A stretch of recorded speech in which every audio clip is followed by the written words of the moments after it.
Good morning students. बेटा आज का हमारा टॉपिक है demographic conditions at the eve of independence. Independence के टाइम पे बेटा हमारी डेमोग्राफिक कंडीशंस कैसी थी। बेटा देखो, डेमोग्राफिक वर्ड का मतलब क्या है। डेमोग्राफिक में बेटा हम जितने भी पॉपुलेशन के वेरियस एस्पेक्ट्स हैं, जैसे बेटा age, education level, income level, birth rate, death rate, literacy rate, इन high infant mortality rate, health facilities, life expectancy, इन सब को बेटा स्टडी करेंगे। ठीक है बेटा, बोलो डेमोग्राफिक वर्ड का मतलब क्या है। डेमोग्राफिक में हम पॉपुलेशन के जितने भी वेरियस एस्पेक्ट्स हैं बेटा, उनकी एज, उनका income level, education level, literacy rate, birth rate, death rate, infant mortality rate, health services, इन सब के बारे में बेटा डिस्कस करेंगे। ठीक है बेटा, देखो बेटा, demographic refer to the study of various aspects of population such as age, education level, income level, birth rate, death rate, etc. इन सब के बारे में बेटा वन बाय वन डिस्कस करेंगे। Number one, high birth rate and death rate. Birth rate refers to the number of children born per 1000 in a year. Death rate refers to the number of people dying per 1000 persons in a year. During colonial period, birth rate and death rate are very high, nearly 48% and 40%. बेटा colonial period के दौरान हमारा birth rate और हमारा death rate दोनों ही high थे। फिर देखो बेटा, birth rate refer to the number of children born per 1000 in a year. अब समझो बेटा, बर्थ रेट का मतलब क्या है।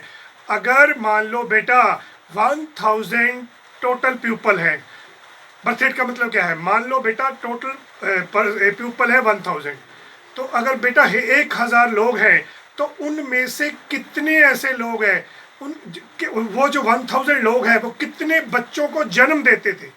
कितने बच्चों को जन्म देते थे? 48%। फिर सुनो बेटा, बर्थ रेट का मतलब क्या है। अब अगर मान लो बेटा 1000 पीपल है, 1000 लोग हैं, तो वो 1000 लोग कितने बच्चों को जन्म देते थे। कितने बच्चों को जन्म देते थे? 48। इसका मतलब उस टाइम बेटा जो हमारा बर्थ रेट है वो 48% था। और डेथ रेट का मतलब क्या है बेटा। ड्यूरिंग कॉलोनियल पीरियड, देखो बेटा, death rate refers to the number of people dying per 1000 in year. Death rate का मतलब क्या है बेटा, मान लो बेटा 1000 पीपल है, 1000 लोग हैं, तो उनमें से 40 ऐसे लोग हैं जिनकी डेथ हो जाती थी। तो इसका मतलब ड्यूरिंग कॉलोनियल पीरियड बेटा जो हमारा बर्थ रेट है वो 48 था और हमारा जो डेथ रेट था वो था 40, जो कि दोनों ही बहुत ज्यादा थे। ठीक है बेटा, बर्थ रेट का मतलब पता चला। फिर सुनो बेटा, मान लो अगर बेटा 1000 लोग हैं, तो वो जो 1000 लोग हैं वो आगे कितने बच्चों को जन्म देते थे। अगर वो 48 बच्चों को जन्म देते थे तो इसका मतलब हमारा बर्थ रेट कितना था बेटा? 48 पर 1000। और डेथ रेट क्या है बेटा, मान लो 1000 लोग हैं, उनमें से कितने लोगों की डेथ हो जाती थी? 40 लोग उनमें से ऐसे थे जिनकी डेथ हो जाती थी। तो इसका मतलब हमारा जो डेथ रेट था वो बेटा वो कितना था? 40 पर 1000। और ड्यूरिंग कॉलोनियल पीरियड बेटा हमारे पास कोई ज़्यादा हेल्थ फैसिलिटी अवेलेबल नहीं थी, इसीलिए बेटा हमारा बर्थ रेट भी बहुत ज़्यादा था और हमारा हाई रेट भी बहुत ज़्यादा था। ठीक है बेटा, अब देखो बेटा, year 1921 is regarded as the year of great divide, as there on India has started its entry into the second stage of demography. बेटा जो ईयर 1921 है इसको ग्रेट डिवाइड के नाम से इसलिए जाना जाता है क्योंकि इस साल यानी 1921 में इंडिया अपनी डेमोग्राफी की सेकंड स्टेज में एंटर कर चुका था। और डेमोग्राफी की स्टेजेस कितनी है बेटा? 3 स्टेजेस है। देखो बेटा, stages of demography. First stage high birth rate, high death rate, stagnant economy. देखो बेटा, जिस कंट्री की बर्थ रेट भी बहुत ज़्यादा हो और हाई और डेथ रेट भी बहुत ज़्यादा हाई हो, वो उसको बोलते हैं बेटा स्टैग्नेंट इकोनॉमी। और स्टैग्नेंट इकोनॉमी डेमोग्राफिक की कौन सी स्टेज है? First stage. फर्स्ट स्टेज में क्या था बेटा? फर्स्ट स्टेज कौन सी है? जिसमें डेथ रेट और बर्थ रेट दोनों हाई हो। ठीक है बेटा, बोलो फर्स्ट स्टेज कौन सी होती है बेटा? जिसमें बर्थ रेट और डेथ रेट दोनों क्या हो? हाई हो। उस इकोनॉमी को बोलते हैं बेटा स्टैग्नेंट इकोनॉमी। स्टैग्नेंट इकोनॉमी बेटा वो इकोनॉमी होती है जिसकी कोई भी ग्रोथ ना हो या बहुत कम ग्रोथ हो या ग्रोथ बिल्कुल ना के बराबर हो, उसको बोलते हैं स्टैग्नेंट इकोनॉमी। वो इकोनॉमी जिसकी कोई भी ग्रोथ ना हो, अगर हो तो बहुत कम हो या ना के बराबर हो, उसे बोलते हैं स्टैग्नेंट इकोनॉमी। और स्टैग्नेंट इकोनॉमी में हमारा जो कंट्री है बेटा वो कौन सी स्टेज में थी? फर्स्ट स्टेज में थी। तो वो डेमोग्राफिक की फर्स्ट स्टेज कौन सी होती है बेटा? High high high birth rate, high death rate. Second stage कौन सी होती है बेटा? जहां सेकंड स्टेज है बेटा हमारी high birth rate, low death rate. जहां बर्थ रेट हाई हो, डेथ रेट देखो बेटा लो हो, इसे बोलते हैं बेटा इनिशियल डेवलपमेंट। इसे बोलते हैं बेटा सेकंड स्टेज। सेकंड स्टेज कौन सी है बोलो बेटा? हाई बर्थ रेट हो, लो डेथ रेट हो, तो इसको बोलते हैं बेटा सेकंड स्टेज ऑफ डेमोग्राफिक। इसको बोलते हैं initial development. Initial developed economy वो है जिसकी ग्रोथ अभी अभी स्टार्ट हुई है, जिसने अभी डेवलप होना स्टार्ट किया है। अब थर्ड स्टेज कौन सी है बेटा डेमोग्राफिक की? Developed economy. थर्ड स्टेज लो birth rate, low death rate. वो इकोनॉमी जिसकी बर्थ रेट भी लो हो, जिसकी डेथ रेट भी लो हो, उसे बोलते हैं डेवलप्ड इकोनॉमी। बोलो बेटा डेवलप्ड इकोनॉमी कौन सी है?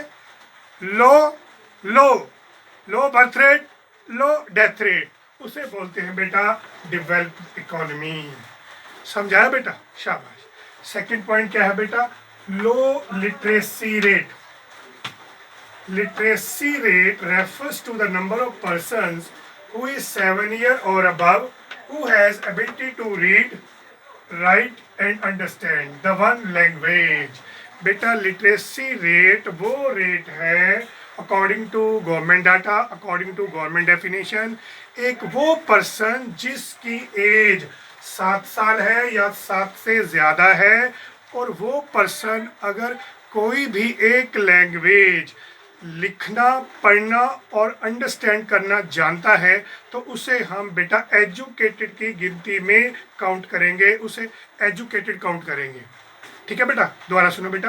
According to government data, according to government definition, क्या देखो बेटा literacy rate refers to the number of persons who is 7 year. Literacy rate refer to the number of person who is 7 year और above who has ability to read, write and understand the one language.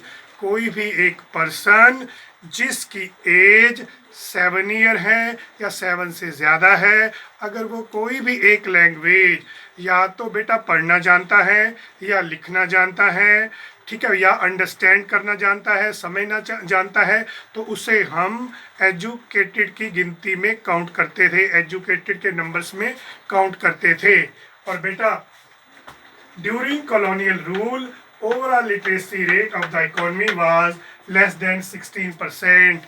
During colonial period हमारा जो literacy rate है बेटा वो 16% से भी कम था, यानी ड्यूरिंग colonial पीरियड 16% से भी कम लोग थे जो पढ़े लिखे थे। Female literacy rate was about 7% और फीमेल लिटरेसी रेट सिर्फ बेटा 7% था। फीमेल ड्यूरिंग कॉलोनियल पीरियड सिर्फ 7% ही ऐसी थी जो पढ़ी लिखी थी। नेक्स्ट बेटा high infant mortality rate. Infant mortality rate refers to the number of infants dying before the age of 1 year per 1000 live birth annually। Infant mortality rate का मतलब क्या है बेटा? वो बच्चे जिनकी डेथ 1 साल कंप्लीट होने से पहले ही हो जाती थी। इसका मतलब क्या है बेटा, अगर इंडिया में मान लो एनुअली 1000 बच्चे जन्म लेते थे तो उसमें से कितने ऐसे बच्चे थे जिसकी एज 1 साल कंप्लीट होने से पहले ही उनकी डेथ हो जाती थी, उसे बोलते हैं बेटा इन्फेंट मोर्टेलिटी रेट।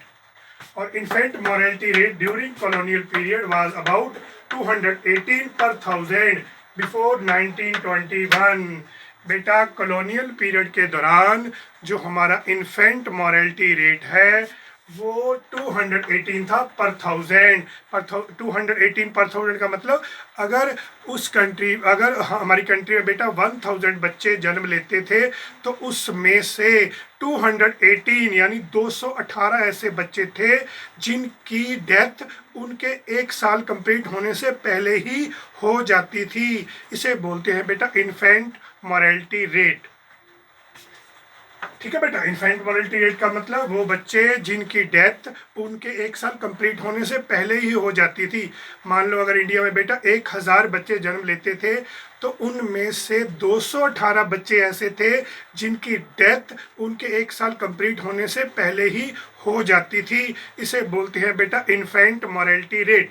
और इंडिया में इन्फेंट मोर्टेलिटी रेट बहुत ज़्यादा हाई था उस टाइम कॉलोनियल पीरियड के दौरान। बेटा जो हमारा इन्फेंट मोर्टेलिटी रेट है वो बहुत ज़्यादा हाई था।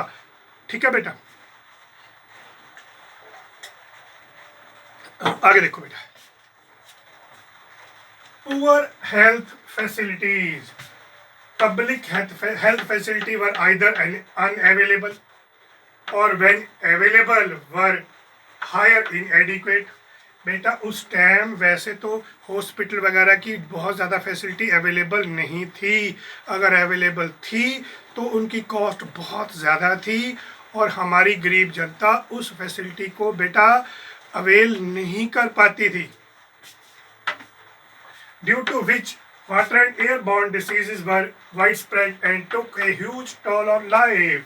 उस टाइम बेटा हमें अपने डिसीज़ के लिए, हमें अपनी हेल्थ के लिए मैक्सिमम वैद्य हकीम उन पर ही डिपेंड रहना पड़ता था, क्योंकि हॉस्पिटल की फैसिलिटी पहली बात तो बहुत ज़्यादा अवेलेबल नहीं थी, अगर बेटा अवेलेबल थी तो भी उनकी कॉस्ट बहुत ज़्यादा थी जिसको कि हमारी गरीब जनता बियर नहीं कर सकती थी।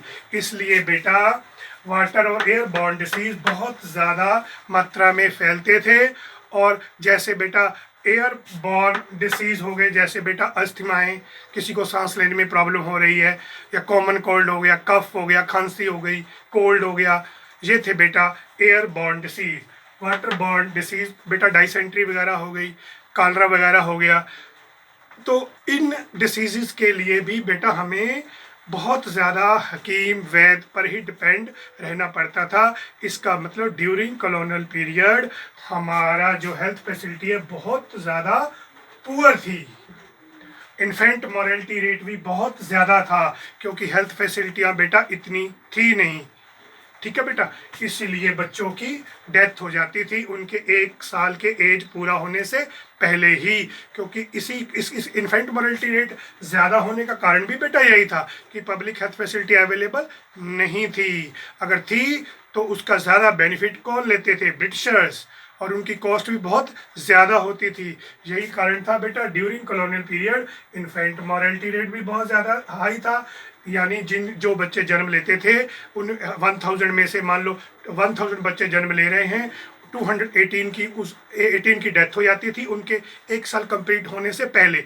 उसकी वजह भी यही थी बेटा कि पब्लिक हेल्थ फैसिलिटी बहुत ज़्यादा अवेलेबल नहीं थी, हॉस्पिटल की फैसिलिटी सिर्फ ब्रिटिशर्स को ही मिलती थी, इंडिया की गरीब जनता को वो फैसिलिटी नहीं मिलती थी। अगर मिलती थी तो उनकी कॉस्ट बहुत ज़्यादा थी, हमारी गरीब जनता उसको बियर नहीं कर पाती थी। तो इसलिए बेटा वाटर और एयरबॉर्न डिसीज भी बहुत ज़्यादा हैवी मात्रा में फैलते थे। आगे देखो बेटा, low life expectancy, it refers the average number of years for which a person is expected to live.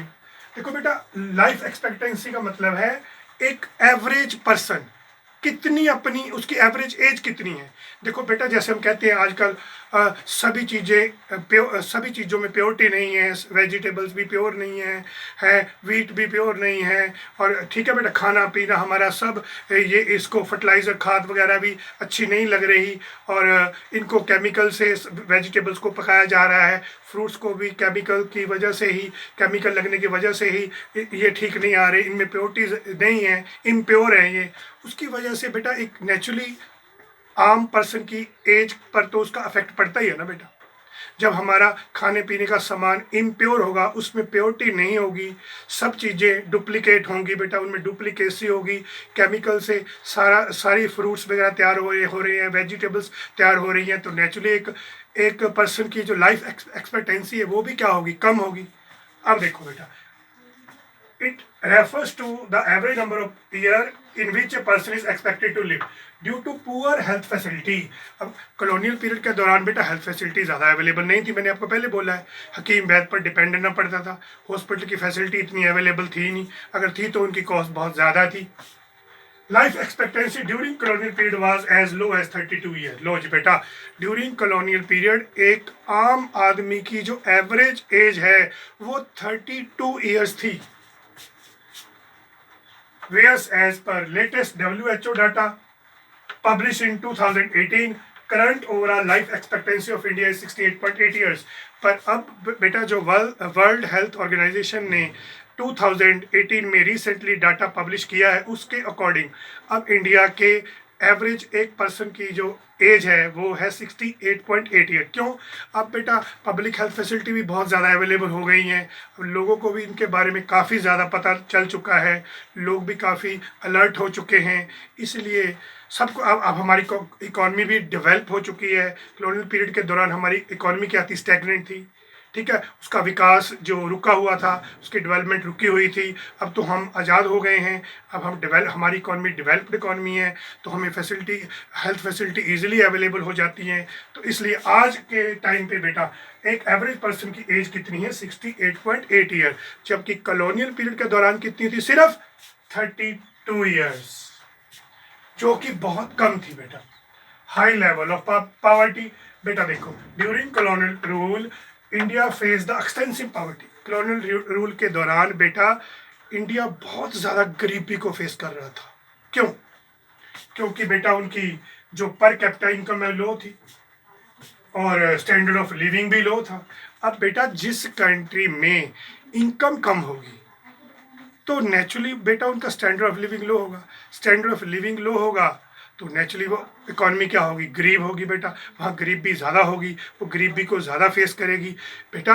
हाँ, स्टैंडर्ड ऑफ लिविंग तो हमारा इनकम के अकॉर्डिंग ही होता है ना, इनकम ज़्यादा होगी तो नेचुरली हम ज़्यादा स्टैंडर्ड मेंटेन करेंगे, ठीक है बेटा, अच्छे अच्छे कपड़े पहनेंगे, अच्छा अच्छा खाना खाएंगे, अच्छी अच्छी जगह घूमने जाएंगे।